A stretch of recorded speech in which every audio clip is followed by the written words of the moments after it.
Hello. Welcome to the Tutors of Life podcast, where we research life so you don't have to. Episode 349. This is your host, Shaun Tutor. And this is Sam. And this is a tutor episode where the tutors try to teach you something new. You fucked that up, I did really bad. God dang. Oh, man. Well, Trump's in office. Yeah. If they listen to Friday's podcast, they would know that. I'm just going to start every podcast with that, dude. Yeah. God. Love me some America. You excited about it? I am jacked, son. Jacked. I couldn't tell. All right, so cool. How you doing? Good. My computer's acting a little weird, so if you're watching the video, I'm just staring at the thing to make sure it doesn't die on us. Tell me, what are we talking about today? A little bit of everything, I think. Right. I just think, especially with the whole election thing, there's just, some good personal excellence things that we could remind people of, go through again. Just kind of like a quick review, almost. Is that what you would call it? I love it. It's just something, it's getting towards the end of the year, so I think a lot of us are kind of thinking, oh shit, I only have 2 months left. Well, almost a month and a half left of the year. Right. I need to start getting shit done. So these are just some things that just like popped in my head while we were talking about what we should podcast about. That I just always think we could always use reminders on. You want me to start with my thing that I brought up? Because it would make more sense to lead with that and then bring yours in after. Mm-hmm. All right. So what I was going to bring up is the best thing you can do is perfect one thing, or get really good at one thing. Yeah. I, as everybody knows of me, am so good at getting off track. It might be my biggest quality is the ability to get off fucking track, dude. I was messaging Ryan and Brandon about this today. I know in my brain what I want. Then I'll hear something from someone way more qualified than me. I will tweak what I'm doing, and it fucks me almost every time. Almost every time I take advice from someone, it fucks me worse than had I just stayed on the same track I was originally set. And this is kind of too why we're not in any groups right now, I'm trying so fucking hard not to be influenced by people. I'm not going to courses. I got out of all coaching. I know what the fuck I need to do. And these motherfuckers keep fucking up my brain. So for years, dude, I'm just like, you got to have a business coach. You got to have a business coach. Awesome. Did nothing but pull me in the wrong fucking directions, dude. Like, I thought it was sweet. No, dude. I have endless fucking books, dude. I know what the fuck I need to do. When I go to a fucking event or a class or a coaching, it just fucks up everything. And we like to go to a one-day business event because a lot of times it's just teaching on specific parts. So we went to Arate 2 years ago now, actually. And that was just a good event to go to because it was just a lot of things that like this podcast, a lot of things that reminded us of we need to hustle, we need to do this, blah, blah, blah, blah, blah. So it was a good motivating workshop. Right. But when you have business coaches and these personal development groups, it's just so hard because not saying you don't get great advice, but you're also with a lot of people that are in pretty similar situations as you. I almost like not going to industry specific things yet. Mm-hmm. Yeah. Because I know where I need to get. And once I get there, which we're about 1 year out from being there, once I get there, then I can start going to those things again. Then I can start using them to tweak what I already have built. Yeah. And so that's why I wanted to my first thing to bring up is like, if you're taking these advices from people and you're always like reading the next thing, podcasting, watching YouTube, listening to the fucking so-called experts out there, you just are always like, oh, I should do this, I should do this, I should do this, I should do this, I should do this. And it fucks, like, you can't ever get anywhere because you haven't just sat and built something, right? And I think that's why, like, stable living worked out for Ryan and I for the time it did, was because I didn't have much influence until, like, 2020. I would listen to some of Ed Milet's podcasts. Yeah. You know, but I didn't have... I mean, I would do shit on my spare time. Like, I still, like, work on cars and stuff. But I didn't have, like, a lot of influence until, like, 2020 when I started listening to a lot of podcasts and got business coaches and stuff like that. But so anyways, pick one thing and figure out where you want to go with it, or have a rough idea where you want to go with it, and just go. And just focus on that one thing. Don't add on a bunch of other shit as soon as you get going. Don't change courses all the time, because if you cannot focus and get one thing running good, efficient, bringing you an income, you're just going to be spinning your wheels the whole time, essentially always starting at square one. Because what did they say? They're more worried about someone who does the same kick 1,000 times than someone who learns 1,000 different kicks one time. I am not afraid of the man that has practiced 1,000 kicks once. I am scared of the man who's practiced one kick 1,000 times. Yep. So it's like following that. And there's even a book. We have a book right there. I don't know who it's by, called The One Thing. Oh, yeah. Keller Williams. Yeah, did that, I'm pretty sure. Or so Gary Keller of Keller Williams. Oh, yeah. So yeah, I mean, if you can be in these groups and coaching and like not be distracted or strayed, right, do them, dude. Because that's what I will say. There are some people who have the personality to bounce. Ryan and I bounce. We're just like all over the board. Blah, blah, blah. There's people who have the ability to do one thing for the rest of their life. And so someone that's got the ability to do one thing for the rest of their life, yeah, go for it. Be in coaching. Be in like industry specific coaching, because you know you're going to do it for the rest of your life and you're just going to get only the good things. Problem with me is they'll start sprinkling in some advice and everything gets fucked up. Right. Because yeah, I mean, there's lots of examples we could use, but we won't go through it. No need to. No. So yeah, sticking with one thing, and then if you get like closer to your end goal, or like in the process of it, on your process, yeah, you can add a lane. So like, I would wait to add a lane until you get along the way quite a bit. Yeah. So like for us, we're in construction, so maybe like once we get some of our systems like 3/4 of the way pat down, like our company's making money, like that's the main part we need to get to. And then we're like, oh, there's this glass business for sale. Well, we get lots of windows redone, right? So that would make sense for us to maybe purchase that glass business if it makes sense. Right.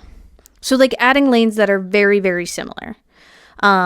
I was telling Shaun, like when he and Ryan were in the group homes, they started buying some real estate, but it made sense because they were renting that real estate back to the group homes. Yep.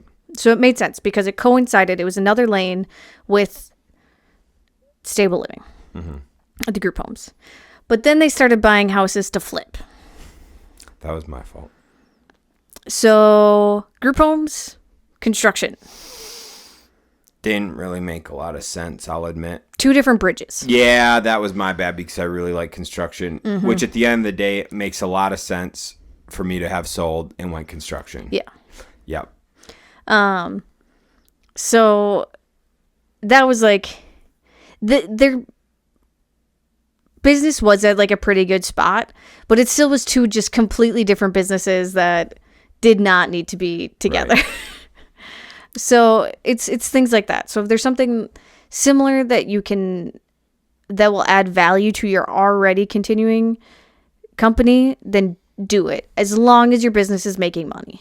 So yes, and so this is what I'm going to add on to it. So part of that is like, at least for flipping, there was a lot of upfront costs. Mm-hmm. And we did do a couple things sooner than we should have, and I know that, and we talk about that, so that our overhead was higher earlier on than we should have had, and I know that. But so anyways, we built up some debt. Now, the debt is to the bank of Shaun Tutor, so it's not that big of a deal.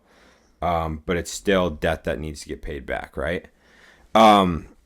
So what I'm getting at with that is, like, we've talked about doing things like essentially adding a lane or like doing other shit, and we were just talking, we're like, no, dude, like, we're not doing any of that shit until all the debt's gone.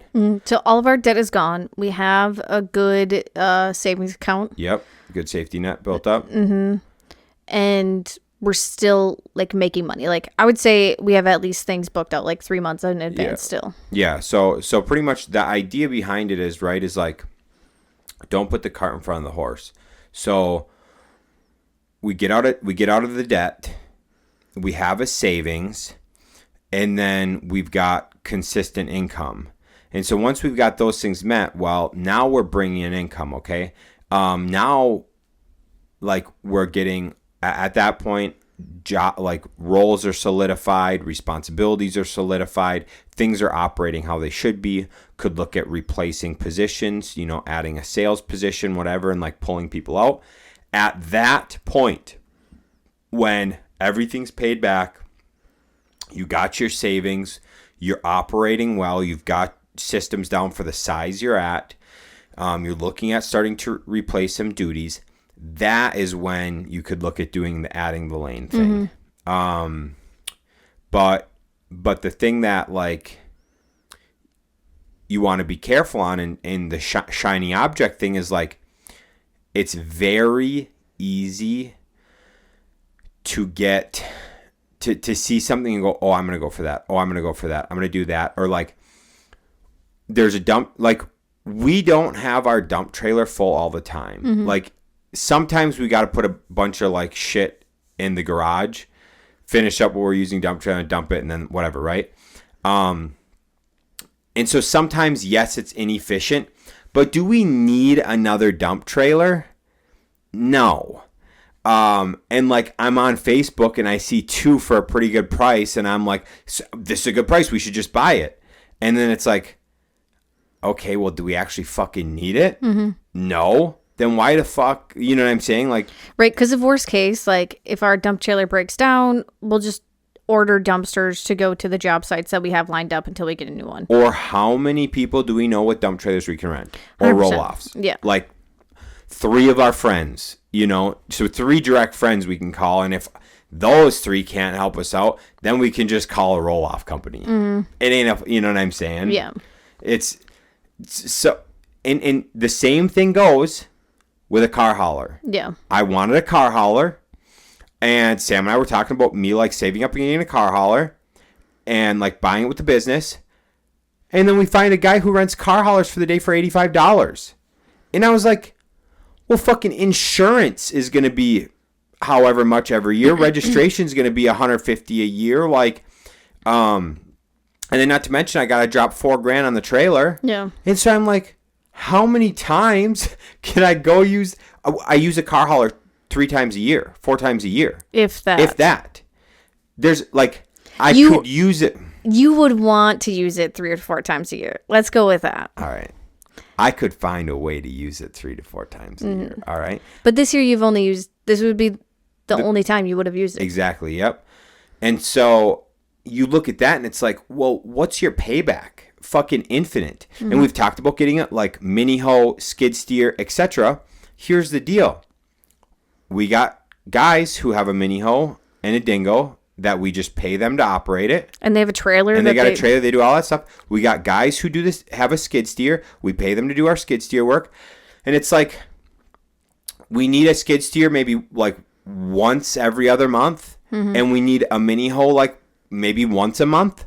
And so it's like, how the fuck you justify buying it when we can just pay those guys to operate their equipment, pay for the equipment for the day, and it's like we don't have maintenance, we don't got the overhead, we don't have the insurance, we don't have like registration on shit, and it just goes and goes and goes, and we even look at it like we've got 2 big trucks, and well, what do you get with big trucks? A lot more fucking expenses because they're way more expensive to upkeep. How many big trucks do we need? 1. Keep 1 big truck, have 1 small truck. So then your maintenance comes way down. Then your main price is less, Yeah. We do have 3 trucks in total. Right. 3 trucks in total. All 3 of them serve the same purpose. We really only need 1 to 2 max for that. And then... Sorry, anyways. Yeah. No, so, but that just goes to show, right? Like, there's things we've done, and there's like ways to look at it where it's like, oh, there was a shiny object, there was a good deal on a truck, so I bought it, and whatever, and even like the truck came with a plow, and I was like, oh my god, yeah, a plow, I want a plow, and then I get it, and I'll start plowing again. Yeah, I get it, and I'm like, wait, I already have all my properties set up with plowing. Why the fuck? Look, what the fuck I even got this thing for? Be it like this is retard. Do I say that word on here? No. This is stupid. You know what I'm saying? I'm trying to be good, guys. Yeah, right, dude. I said it like last week. Anyways. I know, but YouTube's been really finicky lately. Have they? Yeah. Okay, I'm going to try to tone it down, gang. Little less swearing. So anyways, I've got a fucking plow truck. And it's like, why? Just because it was a good deal? And so the importance of picking one thing and staying in your lane and really like evaluating what you need to not bring your overhead too high, because dude, now that shit that has to be paid for, that's part of like having to get paid back and stuff, that's preventing me from getting my loan paid back and shit. And so like the more you do that, the more it detracts you from being able to add a lane and grow. And it's been on our fucking it's on my vision board. It's on my vision that as soon as the construction and flipping company, like, so it's just a construction company, but we do a lot of flips. As soon as the construction company is like at the point I just explained it, then the first lane we're adding is burring rentals. That's always been the plan. And if there's not rentals to be burred, then we'll build. Because we've got all the capabilities to do it. Yeah. And we can build it at cost, and we can still cash flow building brand new. As long as we're building at least 4 units, we can make money. And so that's been the plan forever, dude. And it's so easy to get sidetracked and get off that shit when it's like, why I didn't need another fucking truck. That 20 grand just fucked up paying that off to me so that we could get to our next lane faster. So like our business, like this is a great example for it. Our business this year bought a $15,000 truck. Our business still owes Shaun $15,000 for the other truck that our business owns. Fucking dumb, dude. So we could have so dumb. Just bought the one truck from the old construction business, right, instead of buying a new truck. Right. But now instead we have to try to profit that $15,000 to pay Shaun back for the other truck and have 3 trucks instead of just 2. Right. That makes sense? That was a little weird. Yeah, it makes sense. It's just dumb. It's just foolish, man. It's just decisions that shouldn't have been made. And so looking at that and understanding it and learning and going, okay, we really have to review where we're going and what moves we have to take to get there. And I'm going to tell you right now, it's not another dump trailer. Yeah. It's not another truck. You know, it's like, it's none of the, it's, though, if anything, get rid of a truck, you know, like we can easily adopt this and make changes to bring us forward into a better position. Yeah, like we've already been going through because we have the garage at the shop, and then we have the storage shed at the shop, and so we were storing a lot of the extra supplies that we were getting from jobs. Excess on flips and jobs and right, shit like that. Because we're like, we know we'll use this in the future. But it was just getting so out of hand that now we're actually have been going through and selling, returning a lot of the excess product. And a lot of it, like, too, we've had for over a year, if not more, just sitting in that garage. So we've been just returning it because we're like, this is just bringing money back into our business account. Absolutely. Like, sure, we don't need that $300 of trim in our account, but we also don't just need it sitting there. Like, that's $300 that's just sitting there, and who knows when we're going to use it. Right. So we'd rather just have it back in the account, and then we can slowly get money back that way, right. So then we can start paying off these debts. Yeah. Good? I think I'm good with that. Yeah, I'm good with that. Yeah. One lane, and make sure you get to where you're fucking getting before you add shit. Add lanes. Go ahead. So it is kind of interesting too, because then the things that I wanted to talk about were I don't have my notes because the phone's over there. Pivoting and change. So that is something to keep in mind, is like, yes, you should have a plan, but you should be a little flexible with that plan. Right now I'm reading a book on actually how to take notes properly, which is interesting. And what they start talking about is how the school system has taught us wrong on how to take notes. And it's like specifically for like paper writing, when you read books and something else. It's like very specific things. But one of the issues that they say like we have is school taught us to just strictly plan and to not leave any room for flexibility, really. And I totally, like, thinking about how I wrote papers, like, I for sure was like that.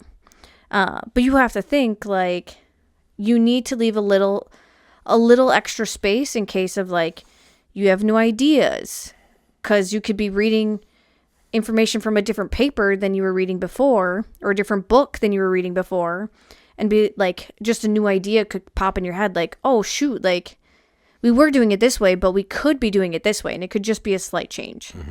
So having new ideas, like the outcome is not going in the direction you want it to go, or things are just not working. So you need to have that a little bit of flexibility to adapt to those hurdles that come along the way. Right. So your end goal should still stay the same, but the path that you take to that end goal needs to be able to have some curves in it. Yeah.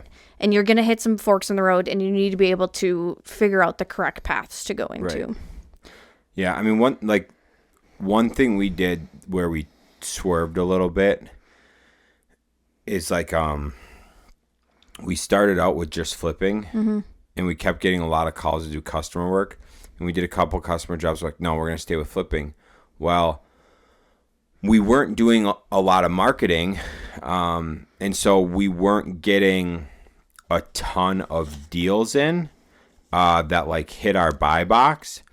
And we were getting to the point where we were getting close to running out of work, which would mean that I didn't want to buy bad tight flips just to keep guys busy. That was one thing I was always like leery of doing.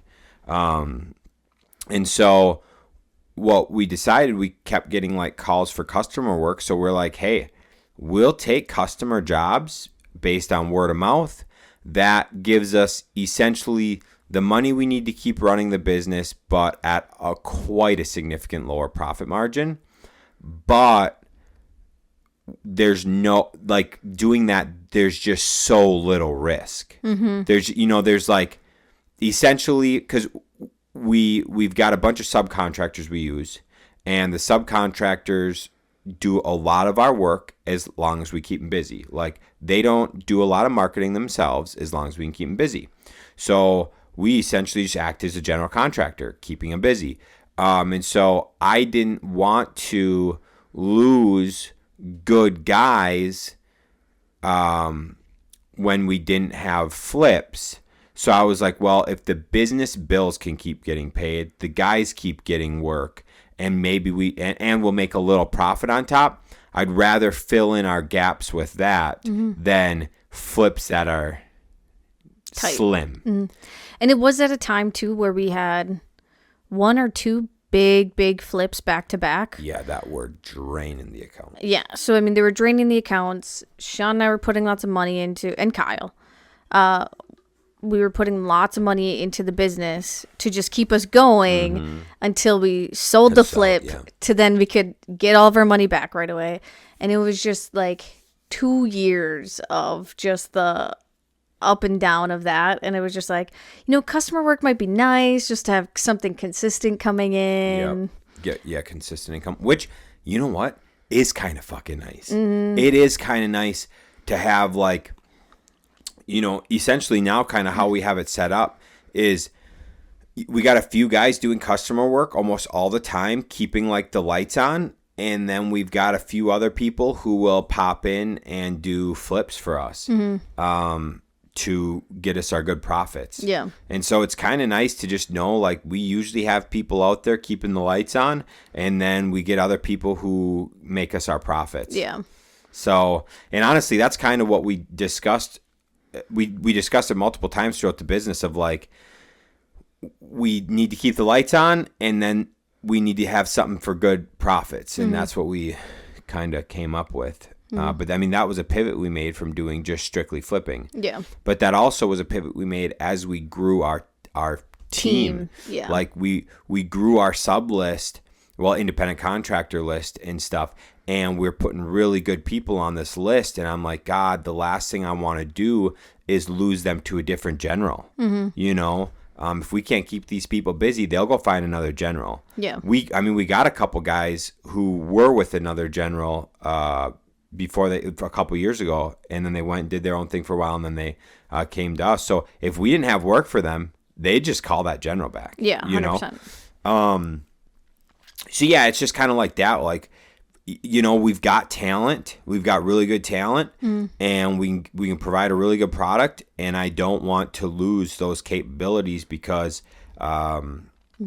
because of whatever. So we're flexible with it. But so our end goal has still been the same this entire time. Yeah. So even though we changed paths, our end goal is still the same. Yeah. So that's like what you really have to keep in mind when you adapt. The issue with like that Shaun has a lot is that he will pick a shiny object that the end goal is not even close to the same. Right. So like we were thinking of doing tub glazing for a little while. Yeah. So you could think of like, oh, that could be adding a lane, but at the time we only had Shaun, Kyle, and one independent contractor. Yeah. So like it was honestly more really gonna fucked up the business. Yeah, it was more gonna be changing the entire construction business to just tub glazing. Right. Yeah. It wasn't smart. No. So that's like what we're trying to say about like stick to one thing, but your path will change. Right. Towards your end goal. Yep. And then the other thing is just change in general. So right now, like so many people that voted for Trump that are on like the business side are so excited for him to get in office because they're like, oh, things are going to get better. Things will change. Like this is going to be great. One thing we need to keep in mind is you still need to make that change, right? Like not just with the economy and hopefully like things will get better there just on their own, but just in general, like let's say one of your goals or habits or whatever is like, I want to be more productive throughout the day. Okay, well, just because Trump got into office isn't going to make you more productive.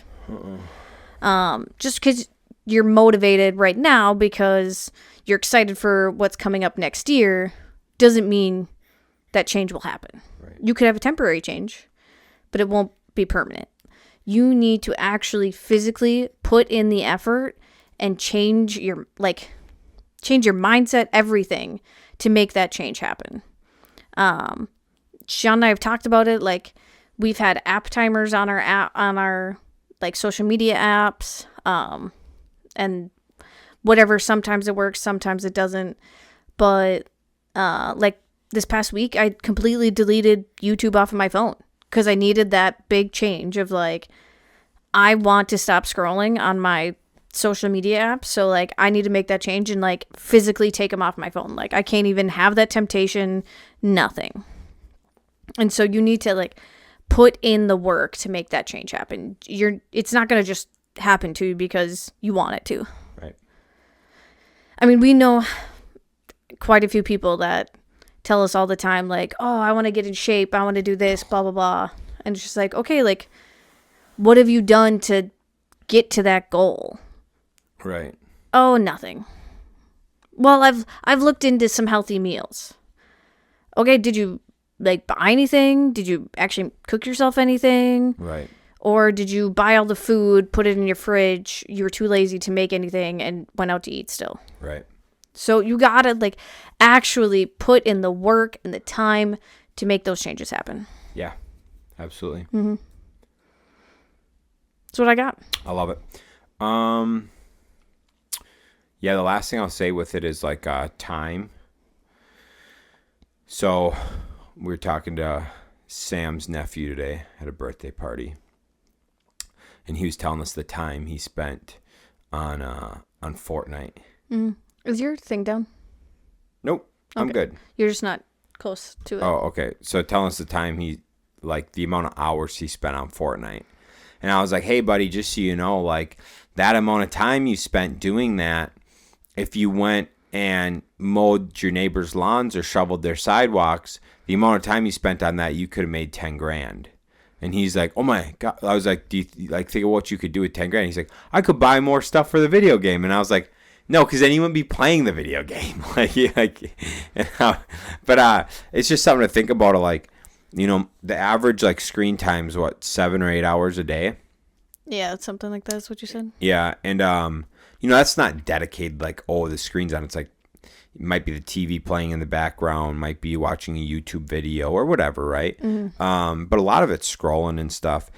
And so it's just one of those things to think about of like, you know, where are you wasting time that you could get that back, and what could you do with that extra time? Mm-hmm. And I know like we did 75 hard before, and a lot of people who did 75 hard said like, I asked myself, how would I be able to get 2 workouts in? How would I be able to stick to a diet, stick to a diet, drink a gallon of water, read 10 pages, and I don't remember the other one. Progress picture. Mm-hmm. But like, where am I going to get the time to read and do 2 workouts and drink a gallon of water and all that, right? And a lot of people said when they started doing it, they realized they actually had more time with, like, they did those things and they had more time because they realized how much time they were wasting doing dumb shit. Mm-hmm.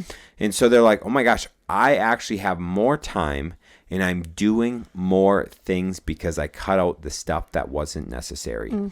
It's like something Shaun and I noticed like when we were on vacation, because we really didn't spend a whole lot of time scrolling on our phones. Right. Besides maybe like when we were eating. Yeah. And it was just like so interesting because the days felt like they were so long. Uh-huh. Because we weren't distracted. We weren't distracted by our phones and being in social media. Like, we were actually out physically doing things for 10, 12 hours a day. Right. So it really does go to show, like, how much time there actually is in a day. But when you're sitting there scrolling, you lose so much time so fast. Yeah. I mean, I remember that feeling during 75 Hard. And even before that, because I think my dad was in the hospital that year. Yeah. So I would like go to the hospital early, hang out with my dad for an hour, go to work. So I'd still work my 36 or 40 hours a week and then go home and do all like the regular stuff. And like I rarely had time to scroll on my phone because I was just because then I would go visit them in the afternoons too. Right. Yep. So I was just like, there was just so much other stuff that was more important than my phone that I was just like, oh my God, like I actually do have time for all of this. Mm-hmm. But it was because I wasn't sitting there scrolling. Right. Absolutely. Absolutely. So take away, like, I guess, I mean, probably most people's pain points is going to be scrolling on social media. And you just need to figure out a way to adopt and get rid of it, honestly. Mm-hmm. It is so pointless. Shaun and I, like, looked at our Facebook feeds one day, and it was mainly ads. Oh, yeah, there's a lot of dumb shit. I think the first post is usually a friend's post, and that's about it. Mm-hmm. I've only kept my Facebook on my phone right now because we have an event coming up. So I've been having to check for any updates or like people saying things on there. But honestly, once that's done, I'll probably get rid of it because I don't need it. Right. It's just a waste. Yeah. And then Instagram, all I really need that for is to post on our pages. Mm-hmm. But I can do that from the computer. So we have a little thing that schedules our posts that I don't use. Nice. But I'm going to start using. So I can eventually phase out Instagram on my phone as well. Right. Yeah. Cool. I like it. That's all I got. I love it. All right, gang. Catch you on the next one. See ya.